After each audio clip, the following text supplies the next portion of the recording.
sooner or later, something's going to work. I want to say greetings, good evening. How the hell are you on a beautiful Tuesday night, 4th day of August? Yes, Tuesday night. You never know what's going to happen. We've proven that time after time. Welcome into Beyond Ringside Live, multiple location station. From Studio One, now that Zoom is actually playing nice. Of course, I can also blame Microsoft and everything else under the sun. The internet connection worked great. It's the computer that's being a complete and total female dog. You do the translation. Fast Eddie Layne over this way, welcoming in tag team partner extraordinaire, singles champion, tag team champion, and more than just that. He is the machine Guff. Grayson, what's up, Guff? Hey, Layne, what's going on, baby? I know that we've had some technical issues going on, but this is taking it to a whole new level. Oh, hell yeah. Man, I think we've got some fibromyoptics coming in the computer and messing us up or something. This is crazy talk. Yeah, I think one of my computers ends up with plantar fasciitis, therefore it just doesn't want to stand on its own anymore. Right? Well, I'm going to buy it some cyber crutches. You're going to have to buy something, man. We're going to have to do better than this. Thank you for everybody tuning in through BeyondRingside.com, ProWrestlingRadio.net, Radio.co, Radio.net, Streema, TuneIn, all the different methodologies. Glad to have everybody on board this evening. Wherever you may be listening, thank you for allowing us to be a part of your day, your night, and everything in between. SummerSlam in the books. Let's dive straight on into it. Better yet, before I do, it's been a while since the man and I have had a chance to talk. How's everything been on your side, Guff? Well, I would complain, but nobody cares. So I'll just say it's fine, and we'll just leave it at the surface level of an iceberg. Everything's groovy, man. I love it. It's not the surface level I worry about when it comes to the iceberg. It's what's under sea level that bothers me. Thank you. At least somebody got the analogy I was trying to make. Of course. It wasn't what happened to the Titanic on top. It was what happened underwater that screwed the pooch. That's right. That's right. You always got to be worried about what you can't see. Mm-hmm. It's like if you see the fin, that's one thing because the teeth are normally underwater when the shark approaches. Mm-hmm. Ain't no fin killed nobody. It's what's under the water. Gobble, gobble, chomp, chomp. And I don't mean Thanksgiving turkey. That's right. It's been a hellacious week over on this side of the board. First off, thank you to everybody who's been coming out to play on your karaoke night. Thursday, Friday, Saturday, and Monday nights. 4 great nights, 3 great locations. I'll be covering those in just a little while. Welcoming into the opening segment, if you will, this particular segment, YouTube Direct, as well as through our podcast feeds and live on Beyond Ringside Sports Radio. SummerSlam, 2-night event in the books.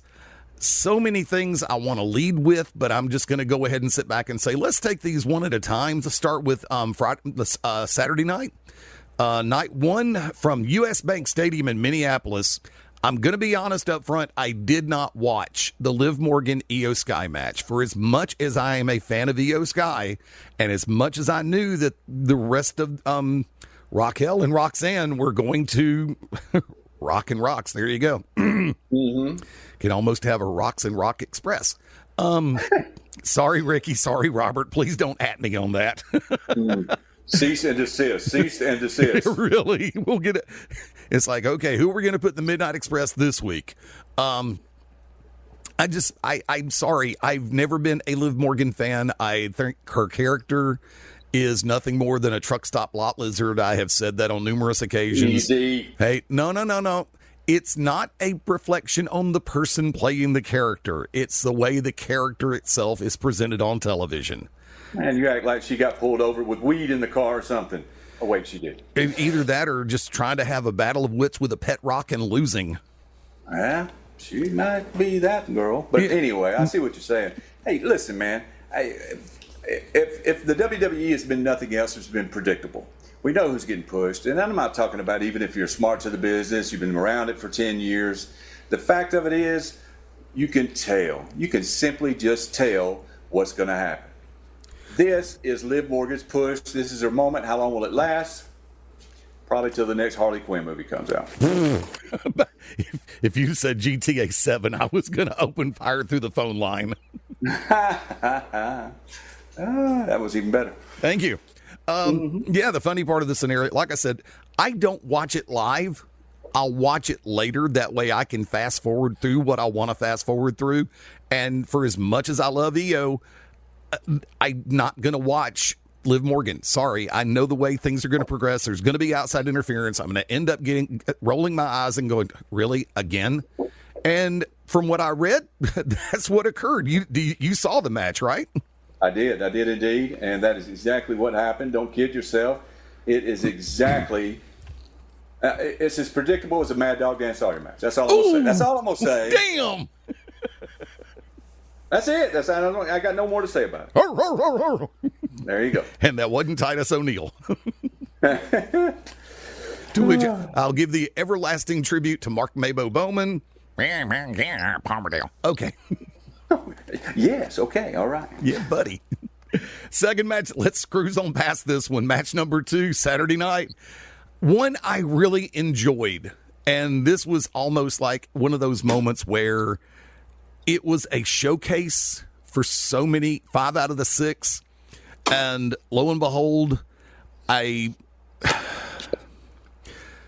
Jacob was not the big winner in this match, although you had a chance to see Jacob being Jacob a little bit more, because I have said from the get-go, Jacob makes a beautiful heel.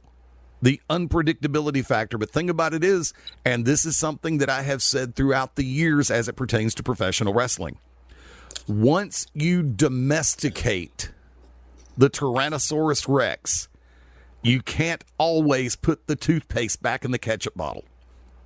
Oh, hold on. What did you? Whoa! What did you say?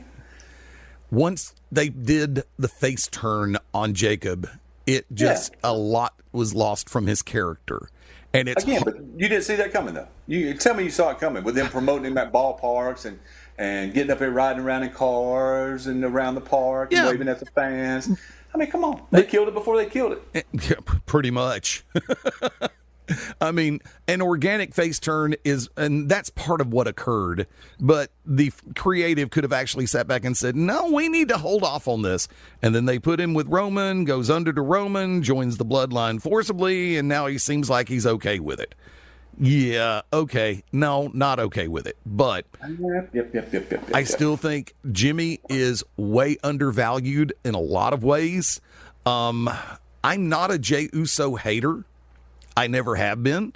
I think that some of the hate that's been dished on him is totally uncalled for. All right, give me an example of that, though. A lot of what some people are wanting to go is like he's reckless in the ring, he's clumsy in the ring, he's klutzing in the ring, you can't go that long, blah blah blah blah.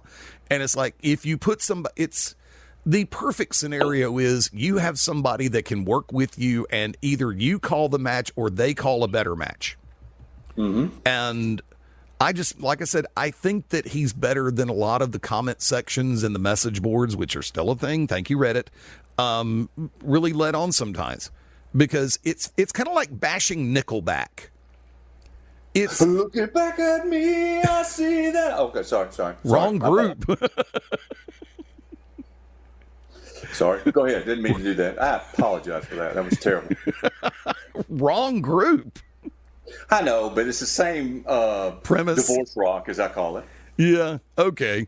So lo and behold, you come to the other side of the coin where you got LA Knight, Solo Sikoa, and Royce Keys. Solo was the breakout on this one all over again. LA may have gotten the pin with BFT, but I think Solo just stole the show, especially when he did the run it back on his own.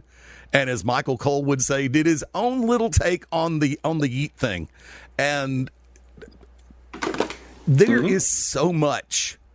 And Solo's personality has been coming out little by little by little over the last few weeks, and it's been great to see, because you see a lot of the behind-the-scenes stuff where he'll crack up or he'll say something or do something to crack somebody up, and you got a chance to see a little bit more of that in this match. Realistically, I thought all 6 men did well. I thought it was a good match. I thought it was a short match. They could have gone a little bit longer, but for what it was, I think they did well with LA Solo and Royce getting the win. Guff?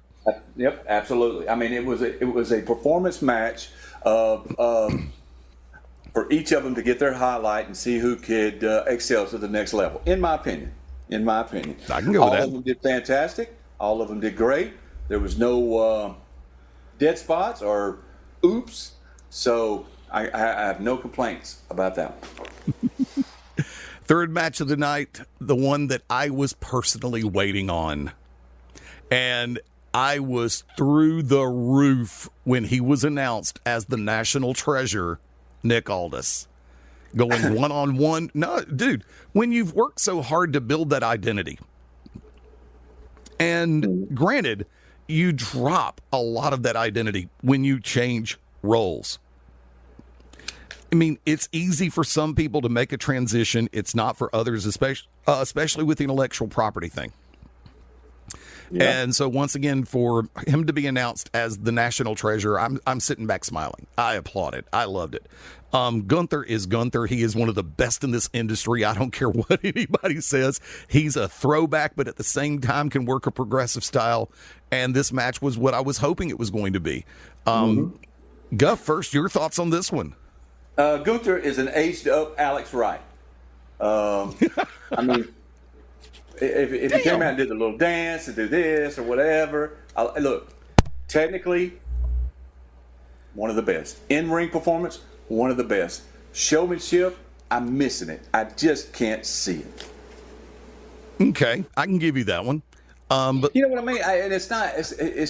You could say the same thing about Undertaker. Character, but not a lot of personality. He was just a dead man. There were times when he played that to his advantage and other times when he just played along.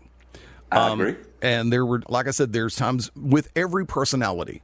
You can play it up, you can play it down, or you can play it straight. And Gunther's personality is one of those where he is so much better in my book when he genuinely deadpans things. There's a time and a place to get hyped and excited. There's a time and a place for me to go, I'm just going to kick your ass. But do you act? All right, let me see how I can word this without sounding crazy. Do you buy it when he does turn it on? You know what I mean? That when he turns the switch, so to speak. Time and place, always for me. Case point scenario, the little look-see that he did recently with Adam Pearce. Do I need to kick your ass too? And Pearce goes, say what now? I thought that was well played. It was well timed. Both men did extraordinarily well. And I'm going to sit back and say all over again, Adam Pearce should get an Emmy nomination for the work that he's done on both Raw and SmackDown during the last few months especially. And by the way, Adam, I will concur. There are times when I'll watch the program and I'll need a drink too. That's why I normally have a bottle of Smart Water sitting right next to me while I'm watching. So a bottle that says Smart Water. Now, oh no, it's actually Smart Water. Oh, you better take it back and get a refund. It doesn't work. I've tried it many times. Yeah. But by the same token, now it's the ones that don't have the label on it. That's the one that normally has rum or vodka. Oh. I'll leave the Bacardi in the Bacardi bottle. I don't care. And everybody who knows me, and this is, I'm just not a vodka person. I never really have been, not even the flavored vodkas, Pinnacle, Smirnoff, all that good stuff. I've never been a huge fan of it. Every once in a while, if I'm wanting something a little bit off the cuff or a little bit different, then maybe I'll go into mad scientist mode and I'll go over to Carrollton, Georgia, where I can find just about every one of the flavors from Pinnacle and Smirnoff and some of the others. My favorite one to chill with, I can't remember the name of it. It is a blueberry vodka, and it is just so smooth. I don't mix it with anything. I'll just pour some on the rocks, let it chill for a minute, and I'll just sip away at it. And it's a great way to just relax and unwind and get over everything. Coming back to the match, Gunther going over, no surprise about that. Aldis turned in a great performance in this match, and I have to concur with the things that are being said, even by Triple H. Never say never. When somebody comes out, and I agree with what he said. Aldis came out, he looked like $1 million, came into the ring, had a couple of hiccups early. That's normal, that's natural. I don't blame him in the least on that. And then settled into a little bit of a groove, and he and Gunther put together a great match. It didn't make Gunther look weak. It did make him look surprised that Aldis came at him the way that he did. And then Aldis finally tapping out to the sleeper. It's like, okay, you see that coming. You understand what's going to happen. Because, I mean, he could have come out looking like Road Warrior Hawk from '87 and still, you would expect a person that hasn't had a match in 3 years taking on one of the top stars in this business to go under. But like I said, but let me ask you this. Go ahead. What do you think about the little thing at the end there? Which one? The interview when he said, "I am stepping down from my," and then Triple H showing up and giving him the, "You're a man of your word. I'm letting you keep your spot." You've been reinstated as general manager of SmackDown. I mean, you don't have to be psychic to see that kind of action come. You know, well, no, you don't, and you're always glad to see it because once again, it's a case, and I concur with what Hunter said. We do what we do best. We lace them up and we fight in the ring for what we believe in. Win, lose, or draw. If you're willing to stand up for what you believe in, and you're willing to stand up in the ring and fight, that shows the fact that you've got the mettle to actually do it, rather than just be all words. So all I'm saying is, if it was GCW, the general manager would have been shown the door, and that would have been the end of it. No, I think I'd have found a way to stay. You weren't there the night that I took a sleeper from Micah Taylor. Was it or not? Where was this? The sleeper was Palmerdale. The chair shot heard round the world was Pell City. I don't know if I... Yeah, I think I actually posted the video, and everybody who has heard that chair shot from Micah to me when he waffled my head, everybody just went, "Oh shit!" So, yeah, it was funny. Not really. Neck brace, 3 days, 3 compacted vertebrae. But coming back to it, if I'm gonna, and I'm not really gonna do a grading system or stars or 1 through 10, and we'll do that a little bit later. And one of us has a whistle in our system. No, it is me standing on the back deck of my house, and I've got noisy crickets. Alrighty then. I know. So I'm going to sneak back inside. Okie dokie. But legitimately, like I said, Gunther, Aldis, excellent match. No complaints whatsoever. And then I had what I called my reason to go throw fish sticks in the toaster oven. That would be the Fatal Influence versus Paige and the Bella Twins, the 6-woman tag match. I did not watch it. I had all the faith in the world that Fatal Influence and Paige would actually turn in. 4 out of 6 factors would turn in a good match. I had no faith whatsoever in anything named Bella, so I did not watch it. Guff, your thoughts on it? I watched the match. It was from a score of 1 to 100. I'm going to give it about a 68 to 70. Missed spots, missed opportunities, trying to get cheap heat, coming out at the end, and then double down on beating up on somebody. You know, come on. They couldn't come up with any better storyline than that. Then I went and got a beer. It was your turn to do the Pierce. I need a drink. That's right. That's after I saw that, I couldn't get the taste out of my mouth. I was going, okay.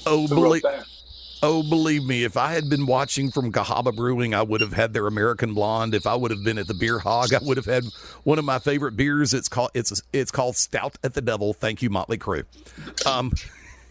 Is that really a beer? Yes, it is. 10.8 ABV. It is a stout, oatmeal coffee, and 2 other pieces in the flavor profile, and it is just smooth. And if I ask my son, who's in the beer business, is there a stout at the devil? Yeah, stout at the devil. He better get me some. I'm gonna disown him. I think it's straight to ale. It's either straight. I'm trying to remember the name of the brewery, but I mean I can look that one up. I'll do that during the break. We're not that far away from anyway. I know we got to hit that bottom of the hour break. Let's go ahead and move to the. Let's see. You said honestly a D+ or a C- for the 6-woman tag, right? I did. And then, of course, the 5th match, Cody Rhodes, CM Punk, Undisputed Championship. You take points, sir. Cody Rhodes, CM Punk. It was more drama than substance, more theatrics than and spot holds than action. Again, they brought the show because they're the main of the first night, but I don't think it was one of their best matches. I thought they did I think Punk had a better night than Cody. And then you add in the return of Randy Orton, which I popped for. You have that nice little throwback to where, guess what? I haven't forgotten what happened at Mania. And most of us have not either. But lo and behold, Punk goes over, retains over Cody, I'll say with the help of Randy Orton, I was happy with the match. I thought it was well done. There were some hiccups here and there and a couple of points where it would drag, but nothing excruciating. No, I give you that, but they're the main. They're the top echelon of the match. We shouldn't expect by the ways in the match. You know what I mean? Yeah. And I don't know. Maybe I'm being a little attitudey about it. But it was just I expected a little bit more. Getting back to the old school of WrestleManias 1 through 10, the walk up took longer than the match to me. Figuratively speaking, of course. I know it probably really did. But enough with that, man. Enough with that super sizzle. Let's just get them out there, hype it up, get them ring, and go at it. It's WWE. They can't do that. No matter how much Hunter is a fan of wrestling still and has it ingrained in his brain and flows in his blood, they just can't do that. It's WWE, and it's especially the aftermath of the Vince McMahon era carrying through and part of the TKO thing. It's got to be hyped. It's got to be show. It's got to be something everybody's going to talk about tomorrow. Unfortunately, it's for the wrong reasons, and I'll give it that. But Punk retaining, I was happy to see. Sorry, Cody, that's the truth on that one. And let's go to the main. Hell in a Cell, Brock, Oba. Oh, damn. This was a hard-hitting affair. Thoroughly enjoyed it. I mean, for what it was, I knew it wasn't going to last long because Brock doesn't get paid by the hour, and neither does Oba. They did well, and then, of course, the little added part about ripping up the canvas and pulling back the thing, and Oba taking one bump, and then Brock taking the fall from grace on the pads. He looked over at the side and said, I thought we were supposed to hit there. Thank God we didn't. Yeah, and then tearing up the mat of the ring. I'm not sure where we was going with that, but okay, I'll take it. Well, we're trying to get it down to the hardwood where it's going to mean a little bit more than that 1 inch of padding that's there, which doesn't do that much. Mm-hmm. We've taken that bump 100,000 times. Trust me. That little 1 inch foam ain't going to hold. And no matter how taut you pull that canvas, there's still going to be some give, and you're going to feel impact. And I don't mean Thursday nights on AMC. But your thoughts, Hell in a Cell. I loved it. I mean, I do. When the behemoths get in there and go at it, it's like two silverbacks, man. They gave it everything they had. But, again, rubber match in a 1-on-1, you knew what was going to happen. Brock took off his shoes in WrestleMania, and he, basically did it again. So he got on the mic. He did a little, little song and dance for the people and put over even more. If they keep trying to over push him, it's not going to work out good. You're right. You're absolutely right. The final thing that Brock says is this. He points to himself and goes, "This is the past," and then points to Oba and goes, "This is the future." Brock steps out and gives Oba the ring to give him his flowers. And I thought it was a good ending on the night. There is a interview segment or something with Brock that I really want to see. Now, I did see the Pat McAfee show where Brock was a guest, and we'll cover that right after the break. Your final thoughts, Hell in a Cell. Hell in a Cell was an A-plus match. But it gave us everything we expected. Couldn't ask for more. Folks, for those of you catching this segment on YouTube, please remember BeyondRingside.com, ProWrestlingRadio.net, Radio.co is our online home for the streaming station. You'll find the QR codes all over the place on social media at Beyond Ringside on Twix, Facebook.com/Beyond Ringside, and Beyond Ringside Live. Hang tight, Guff and I return in just a moment. This is Beyond Ringside Live.